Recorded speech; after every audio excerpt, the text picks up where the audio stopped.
Okay, perfect. Lovely. Okay, so for today, we're doing a panel of alumni from Honors College who are also first-gen students. So can each of you briefly introduce yourself and share what your major was and when you graduated? Yeah, I can go first, Amanda. My name is Jasper Bishop. I was born and raised in Charleston, South Carolina.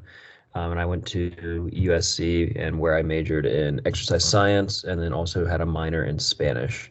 And I graduated back in May of 2022. So I've been out for about a year and a half now, and I'm actually back in grad school now at Florida State.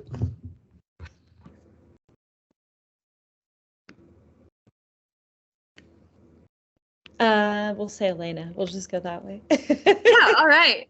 My name is Alaina Littlefield. I was born and raised in Easley, South Carolina, up near Greenville. And I majored in political science with a minor in linguistics, and I graduated last May from the Honors College. Hello, Lindsey, Swindall. I grew up in the Charleston area also, and I'm feeling very old because I graduated in 2000. My major was history and my minor was English. Amazing. Thank you. Thank you. So can you share your experiences moving from high school to college, particularly within the context of being a first-gen student? And then also thinking about, were there any resources or support systems that you found helpful while you were doing that? And whoever would like to go. I can go first. So I think it was kind of unique. I actually came into college during COVID. So I think that relates kind of to everybody coming in. But for me, being a first gen and coming out of high school and kind of not experiencing the real world, I guess, my first year was really scary, but you have to develop support systems and you have to understand what your strengths and your weaknesses are. So really just finding a group of people, a schedule is most important, but genuinely just finding people who you can connect with on that level. And that's why meeting with other first gen students is so important, because it's a unique experience, and meeting with other people was definitely my biggest help.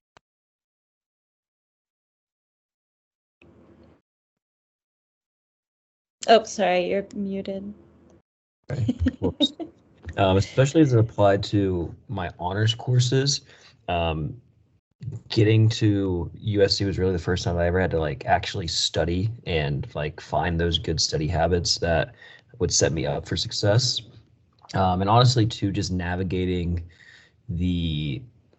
coursework and as far as planning out your graduation path was something that was unique, and not that I had any again parental support or people back home to help me guide through that process. So a group that really was beneficial for me was actually, and I think they still do it, the Honors Peer Mentors. Yeah. So I signed up for that. Again, met some of my closest friends in the Honors College through that program, and then also met upperclassmen within the Honors College that were my same major, that kind of helped me map out, again, what I was going to take my freshman year, sophomore year, junior year. And then I was actually able to give back and be involved in that program as well, my sophomore through senior years, because I found it so valuable. So would definitely recommend that, as long as that program still exists, to take part in it. We also, just total sidebar, have started a first generation subset within there where we're trying to match first generation mentors with first generation mentees, which is very exciting. That's awesome. I guess for me, one of the biggest things I remember kind of being concerned about in the transition was cost and paying for everything. And I remember working with my dad to figure out all, the financial aid stuff. But I do remember everybody being super helpful in terms of like, I had to like find a work study job and, figure out all those things. And I just remember like, I don't remember exactly who helped me, but like there was definitely help for that process, which was really good because, being the first one going through that in my family, none of us really felt like we knew what we were doing. We were learning on the fly. But, it was super helpful to definitely have support in that area. Excellent. So what sort of, and this being like in contrast to the stuff that you saw or learned from like your non-first gen peers, what sort of unique challenges did you face as a first generation student while you were actually in college? And then do you feel like you overcame them? How did you overcome them?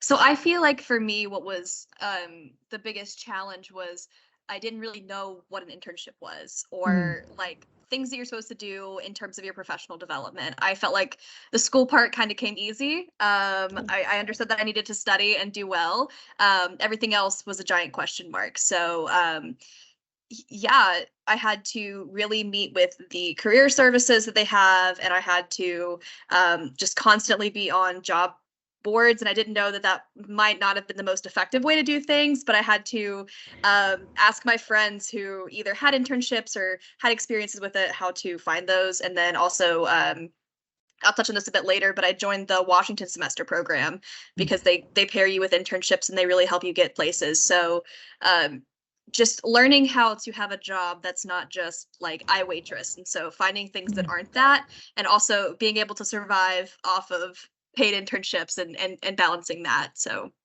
that was the biggest challenge, and overcoming it is just using your resources wisely.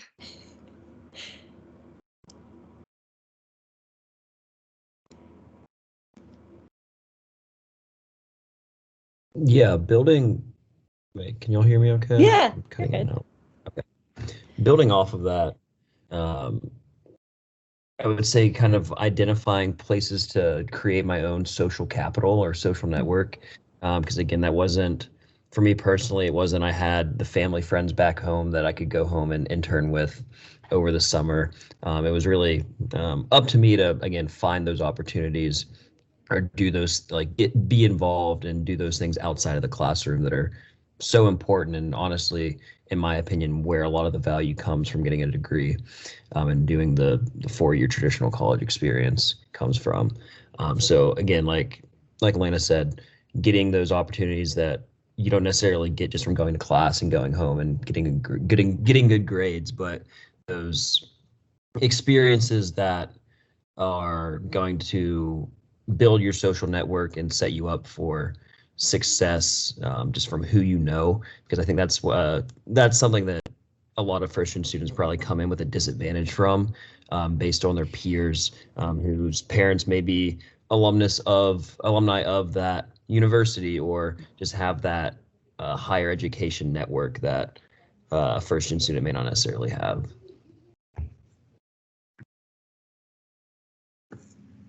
Yeah, that's a great point.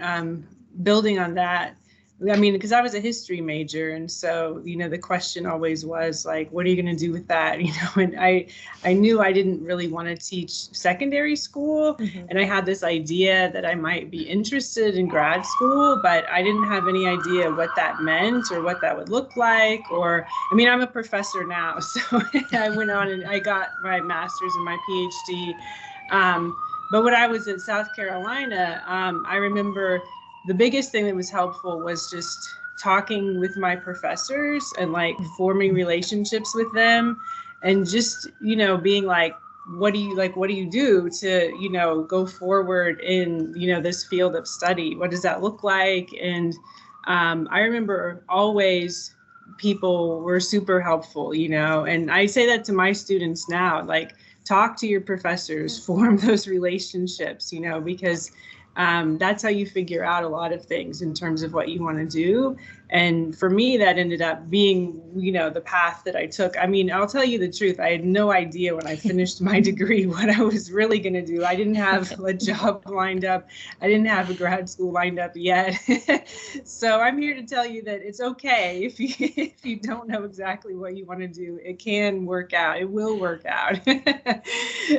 But, those people that are there, to help you in those relationships you can form. I think that's still, we didn't really use the internet that much when I was there, to find these things. So it was really about like talking to people face to face, but I still think that's really, the best way to connect with people and form those relationships. Yeah, absolutely. And going off that last point that Lindsey made there, one thing I really struggled with was almost what would I call it? Like, I felt like I didn't have an opportunity to fail, in the sense of like, there was no one ever there telling me that like, hey, if this doesn't work out exactly how you thought, then like that's going to be okay. For me, it was, hey, I'm the first person to do this. I'm representing my family. Like, this is a big deal. Like, I can't mess this up. Where I think if someone would have just told me like, hey, take a deep breath, relax, things will work out, even if you aren't 100% sure of how that's going to end up looking, that like you're okay. And that was something that I had to kind of figure out on my own. And really it took me until my senior year to be comfortable with that. But yeah, just knowing that, hey, you probably put a lot of that pressure on yourself being a first-gen student, and that again, things are going to work out, and it's okay to make mistakes along the way. Yeah, absolutely. Especially given that we're looking at like these high achieving honor students. I know you also mentioned like learning to study for the first time. Sometimes this is the first time students are really having to like question what they want to do, or like, oh my gosh, I got to see in this class, the world is ending. So yeah.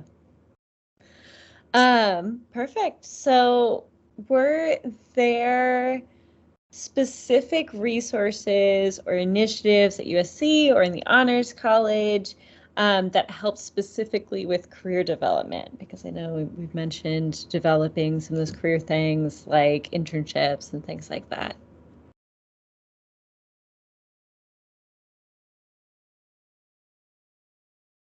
I've briefly touched on both of them, but for me, the biggest initiatives that I took part in were the Washington semester. I can't stress enough how fantastic that was. It led to the job I have currently, and there's nothing like having a full-time internship and doing classes. It really prepares you to just have the job when it comes down to it. If you can do school and work, you can do just work, but it's fantastic to just have that full-time job experience and be able to have a support system of other students who are doing that, as well as the support of the university. And also there's a fantastic resource with the Career Center. I use them to help just fix up my resume a million times. They were tired of me. And they're just really good at helping you. They have connections that they can set you up with. And so just not being afraid to use the resources that are available to you and try new things, those were the biggest things.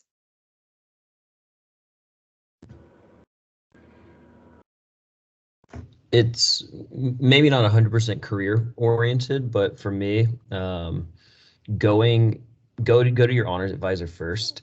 They were always way more of they were always a lot more useful for me, whether it was again career related, course related, just needing someone to talk to in general. They were always a lot more helpful for me, and again, whether that's because they have fewer students that they're focused on, or whatever the case may be, use them. I think they were my biggest resource within the Honors College that I used on a consistent basis. Whether that again be, hey, I withdrew from a class this semester, like how do I still graduate on time? Or, hey, it's end of junior year, I'm not really sure where I'm at with my thesis or what it is what am I going to use my thesis to then like, how am I going to use that to get a job afterwards? They were really useful for me in that aspect of, they had answers that, again, my regular academic advisor maybe didn't have, because again, they weren't associated with the honors college.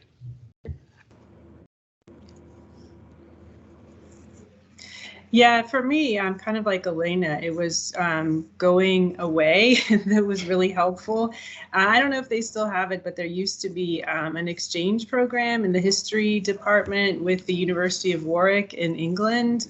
And so I applied to that program and was accepted. And so I was an exchange program over there, exchange student over there for a year in the history department. And that really opened up a lot of things for me. That was really what kind of helped me to see I was ready to start thinking about graduate work in history, because the classes there, you took only 3 classes, like 3 seminars for the entire year. So you went really, really in depth with your study.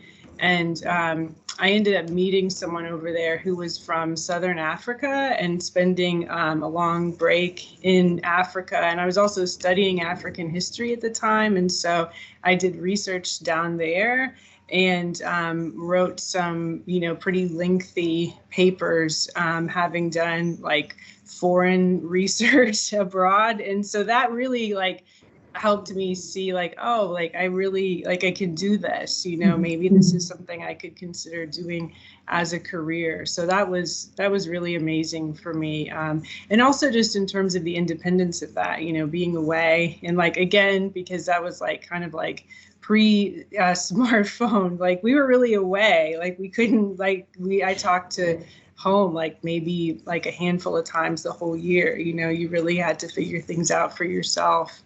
But that was good. It was super helpful. And it really, that was what really kind of convinced me to go to grad school ultimately. And also it helped convince me of what I wanted to study in grad school, because it really opened up my world a lot, to see these other places and to study about the Caribbean and about Africa. And I ended up doing grad school in Afro-American studies, which was kind of a Black Atlantic sort of study. So for me, that really was a game changer and kind of helped to start to set my course in what I was going to ultimately do in grad school and for my career.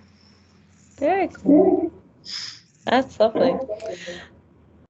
So kind of a follow-up to that, did you feel like there were specific professors or classes or research? I know you mentioned, Alaina, the Washington semester program. So labs, professors, classes, anything like that really had a big impact on your academic development?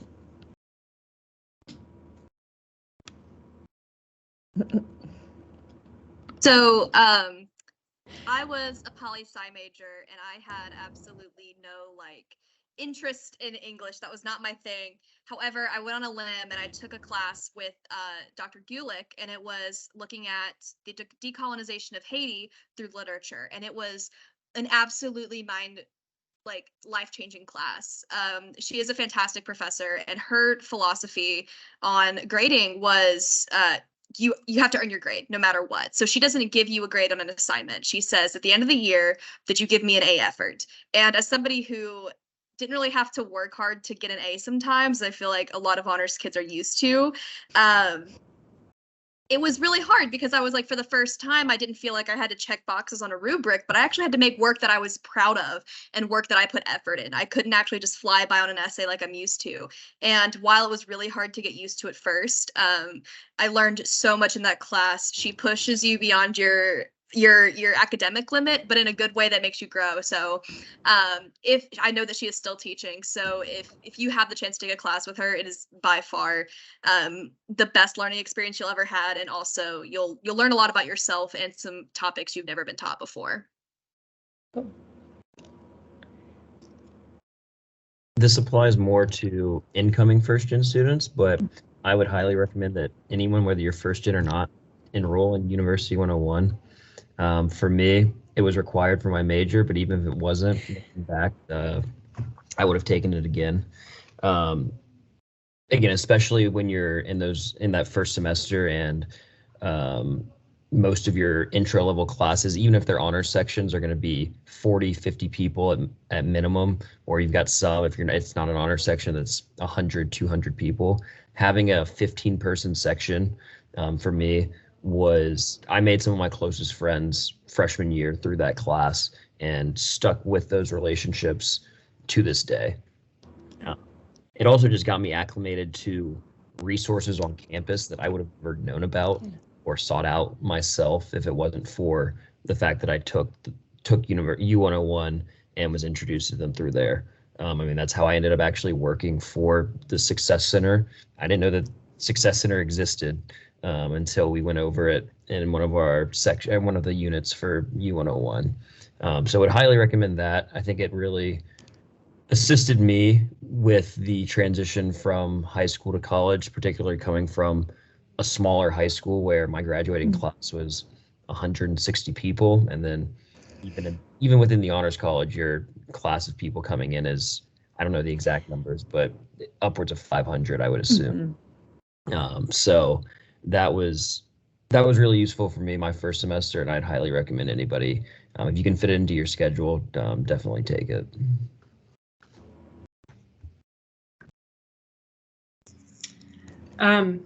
Yeah, I remember a women's studies class in particular that was just super transformative for me. I had never studied anything like that before. And that was the other thing I loved about South Carolina, just all the variety of the classes you could take. You know, there was so much offered. But I think it was just intro to women's studies. But our professor required us to go to a number of like outside lectures. And I was kind of grumpy about that at first. But ultimately, those opportunities were, I mean, just like take advantage of those opportunities. Like one of the things she required us to do was to go hear Angela Davis speak, and like hearing Angela Davis speak, like changed my life. Like that's definitely one of the reasons why I went to get my PhD in Afro-American studies. Like, and I get choked up when I talk about it because like it was really powerful. And I remember going to a number of things like that, like poetry readings and lectures. And, you know, the people they bring in are really first rate. And, you know, take advantage of those opportunities because, you know, you'll really learn something. And those might be the things that end up sparking something inside of you that you didn't previously see or know. And my one good friend that I still hang out with, you know, 23 years later, she and I went to one of those events together. Like that was how we became friends. So, you know, take advantage of those and the people you connect with there, and, you know, the insights that you gain, you know, could be really valuable for a lifetime. Yeah, for sure. And that's always, I think, a good thing for students to hear, and they're thinking like, why do I have to take an honors English? Why do I have to take an honors social behavior? Why do I have to take an honors math? Like that element of like, these might not be things you would normally take, but that's good because you're going to find other things about yourself, for sure.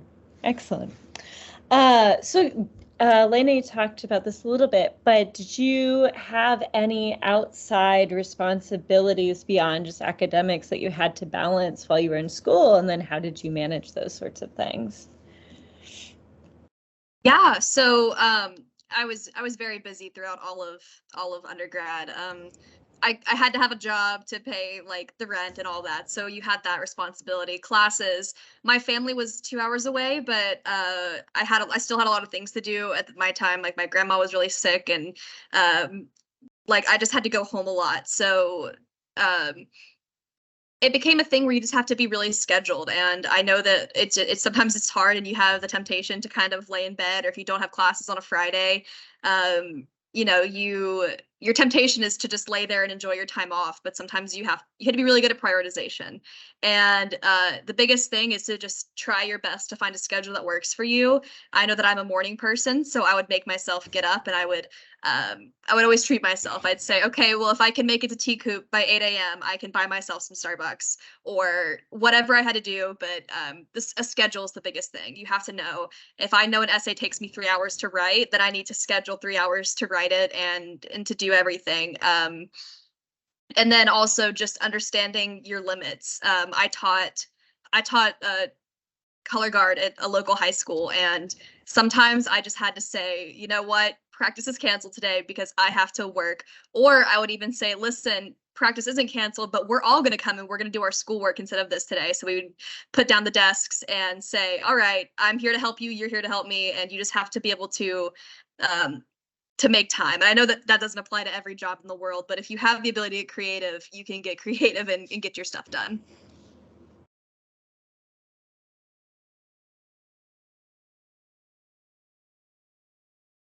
And then Jasper, Lindsey, did you have similar things? Yeah, I think what Alaina said was really excellent. I had a job in Columbia. I got a job at the South Carolina Arts Commission, and it was a really fascinating place to work because their job was to like lobby the legislature for arts. And so it was a really interesting place where there were always interesting people coming through, and that helped create a lot of connections. So I kind of learned a little bit more about networking there. But also I would sometimes work back in Charleston on the weekends as well. So it was, like a lot of back and forth. And like Alaina said, just about scheduling and prioritizing and, making sure to keep things on track. And I also want to say that, like, I didn't always do that. Like, it there were times when that just like kind of fell apart. And, I think an important lesson is to just be able to like recognize that and to be like, okay, like we can fix this. Like, let's, get things back together and back on track. And like, just kind of realize when, you've maybe, gone out too late one night and you're like, okay, like now we need to reprioritize a little bit.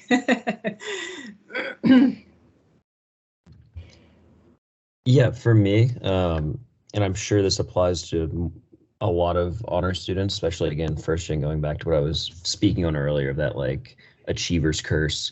But I don't know how to be bored. Still to this day, that's something that I struggle with it's like, hey, I can just sit on the couch here for a few hours. I have nothing to do. No, let's fix that. You need to be doing something, which I think it's a good problem to have.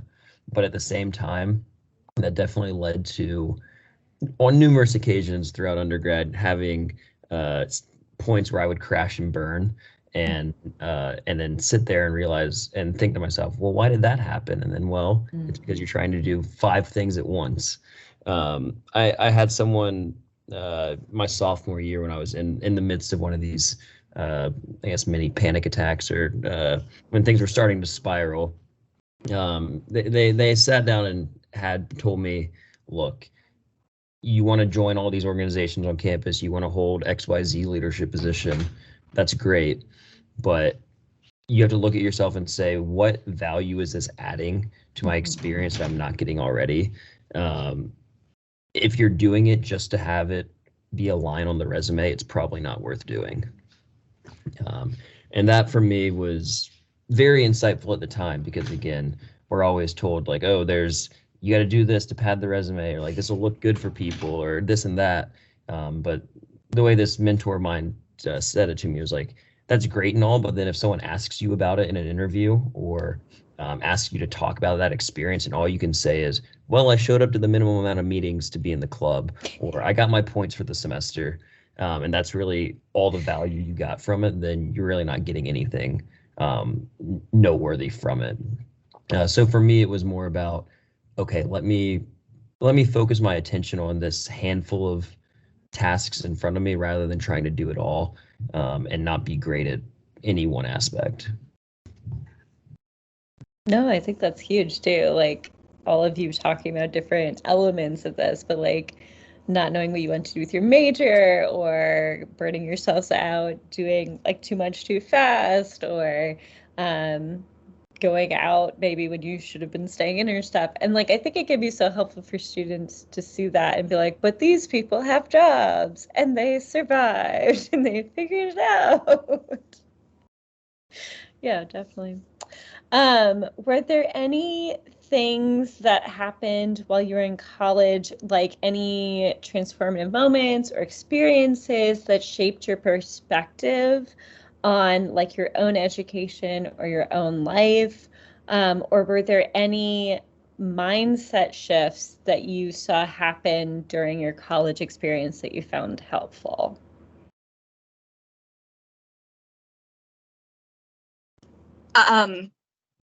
Yeah, so I think the first one coming to the honors college was going off of the achiever's curse. I was used to just kind of not being the smartest person in the room, but feeling like it, if that makes sense. And you have that like idea of, you know, you're always the first one to put your hand up. And then when you're suddenly in a room of other people who also do that, it's kind of like an identity crisis. And so I think coming into that, I was like, I was not prepared for that at all. So just understanding that sometimes it's okay not to know the answer to a question, or it's okay to ask questions. That realization was really just hard to grapple with. And then also understanding that it's okay to not know what's going to happen next. I just kind of assumed that everybody else had this idea of what was going to happen in their lives and they knew exactly how to make that happen.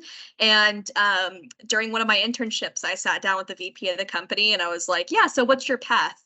Like, how'd you get here? And he was like, well, I did this A, B, and C. And his path was so full of twists and turns, and you would have never like guessed he would have ended up there with his experience. And it was really eye-opening to me that, you know, people don't just have their entire lives mapped out and then they follow that path. That's exactly how things happen. And I think as a first gen, with somebody who just didn't know how careers really worked and how your path after college worked, I just assumed that was the case. So learning that it's okay to not know what's going on, and also that it's okay to be lost in an academic sense because you know how to get your way back there.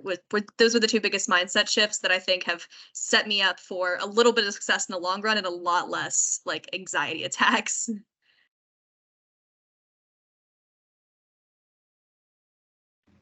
Yeah, I totally agree with that. I feel like one of the things I learned in South Carolina was just to be open, like to be open to learning new things, to new experiences, going new places. I mean, I really got the travel bug pretty bad after that year in England, and I did more traveling after that.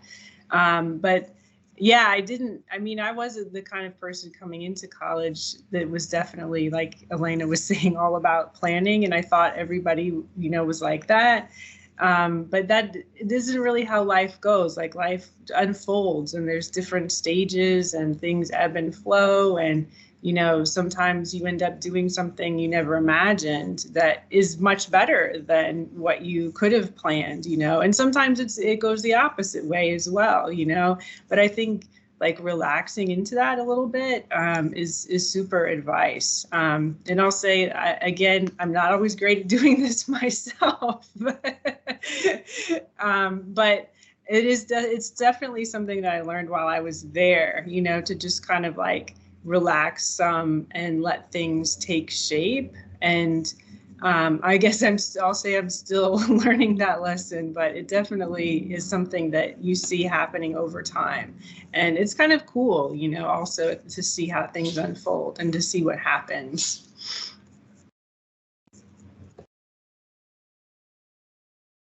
For me, again, similar to what Alaina said, but realizing that your degree and what the piece of paper says does not dictate what you're going to do for the rest of your life.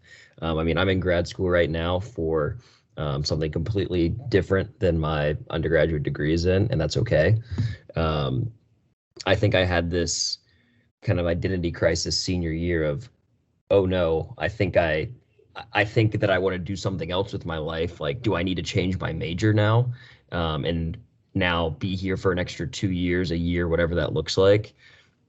And I think having now been out of it and worked for a year and realized that, hey, at the end of the day, it's about having the degree, not necessarily what it's in. Now, there's obviously certain situations and career fields where, yes, it is important. If you want to be an engineer, you probably should have an engineering degree. But at the end of the day, again, just because I was an exercise science major in undergrad doesn't mean that I can only work in exercise science for the rest of my life, and that it's a foot in the door, right? There's plenty of opportunities to switch career paths, and you aren't stuck into don't feel like you're trapped in a specific career field or career just because of what it is that you have your degree in. No, absolutely. I think that's huge too. The idea that like, you don't know what's going on, but you assume everyone else does. And you're like, well, everyone else knows how to get to this career path and I don't. And I think that's so helpful to kind of pull the curtain away from that process. Yeah, and to like what you were saying, Jasper, I tell my students, like, I'm an advisor. That's not a major. Like, you literally can't major in that. This is not a job. So like, yeah, being able to kind of clarify some of that for people, that's huge. What sort of things do you consider like your most significant achievements, or like the things you're proudest of from when you were in college?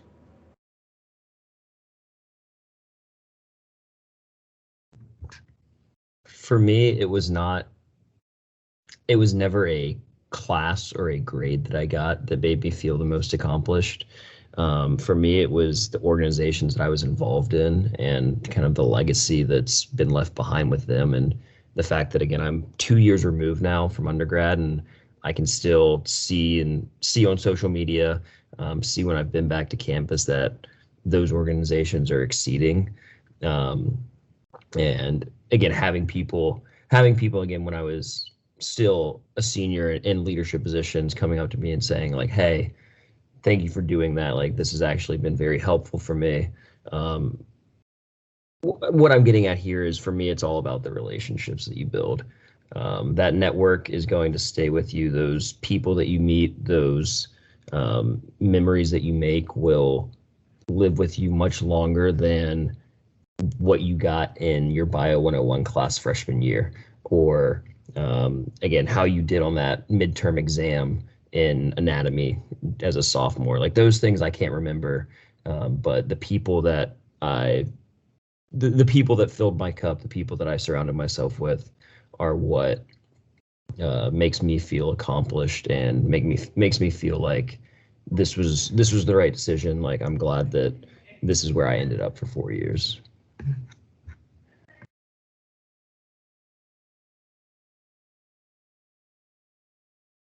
I think for me, I agree. It wasn't really a class or even my thesis like I thought it was going to be.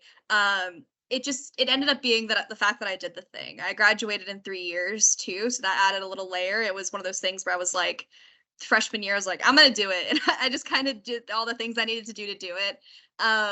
And so yeah, like I remember just like thinking, especially like the last class my senior year, it was an econ class that I was not doing my best in, and I did the final exam and I was like, listen, I did it, and I was so proud of myself. I don't even know what grade I made. I promise you it was not good, but that feeling of just you're able to do it is so important. And I think that sense of accomplishment when you walk across the stage, or even just when you get that little like degree works notification, it's like 100% complete. It's those little things that really make you think, I just did that, and now you get to do something else, which is really scary in the moment, but it's a lot more exciting than it sounds.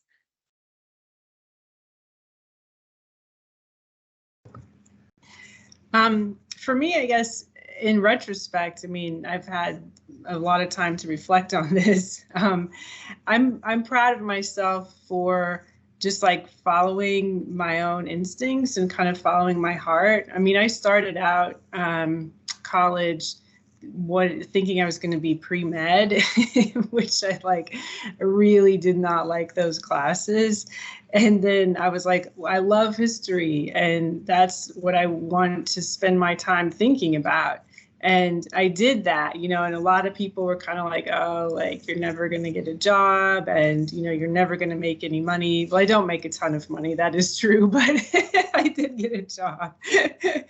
But I mean, I think just being willing to listen to yourself and know that that is going to bring you to the place where you need to be. Like, open up that pathway, to your spirit and your heart, and listen to that. And like, I think it was at South Carolina where I really began to kind of fine tune that, like, this is the right thing for me, no matter what other people are saying. And, that's something that you're going to use the rest of your life. That's like super, super important. And it's going to, it won't lead you astray.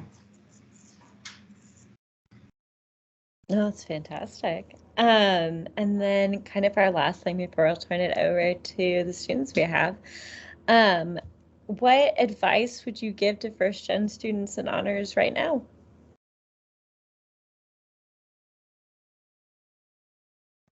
My biggest advice is just build communities while you can, and don't be afraid to actually do things. I think coming in during COVID, there was a lot of things that I just didn't have access to. And I thought that was normal. I think that there was definitely people who were trying their hardest to get us to do things, but it's just so hard sometimes. And once I started taking advantage of the things that the university offers is when things started to turn in the right direction for me. So just take advantage, go talk to your professors, develop those relationships. Even if you don't plan on going to a grad school or things like that, just having, and you don't need a recommendation letter, just having those people to fall back on in times that you won't even expect them coming up, and you'll need that support system there. So just take advantage, talk to people, and do everything that you can, because when you leave, you're going to wish you would have done those things. So just, again, take advantage of every little opportunity you have. I'll add to that. Building those communities too doesn't mean that it has to be only specific to the university. That can be within the greater Columbia community as well. I mean, for me, it was getting involved with a local nonprofit as a freshman, again, through an organization on campus, but then saying, hey, this doesn't have to do anything with my like it doesn't have anything to do with the University of South Carolina, but it's a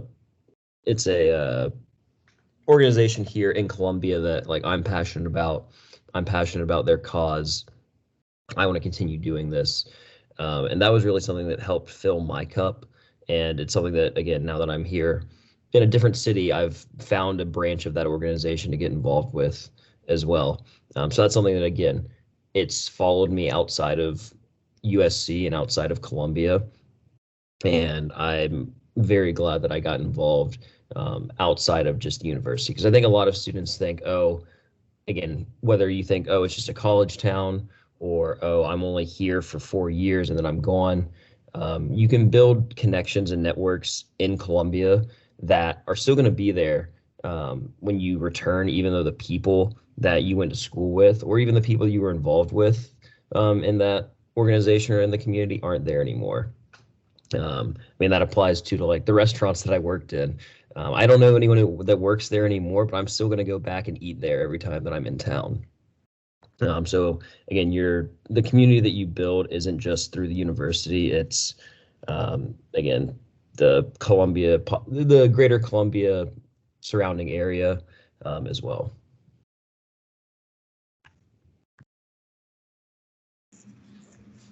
Yeah, and I'm going to go even broader than that and say, study abroad or do like Alaina did, go to Washington, go someplace, I mean, I know that there's a lot of people in South Carolina. I mean, I know a lot of people from South Carolina who don't leave, who don't go anywhere, who don't travel much and, kind of stay in their small towns. And that's fine if that's what makes you happy. But, at South Carolina, this is an opportunity that you have to really push those boundaries and open them up. I mean, I found, so much by studying abroad. And then when I finished my degree, a grad student actually hired me to do some research for him in New York City. And I went and did that. And I really, really fell hard for New York City. I love New York City. And I eventually got a job in the New York City area, which is where I'm at now. So If I hadn't been thinking big and been thinking like, you can go these places and do these things, because nobody in my family had ever done anything like that really.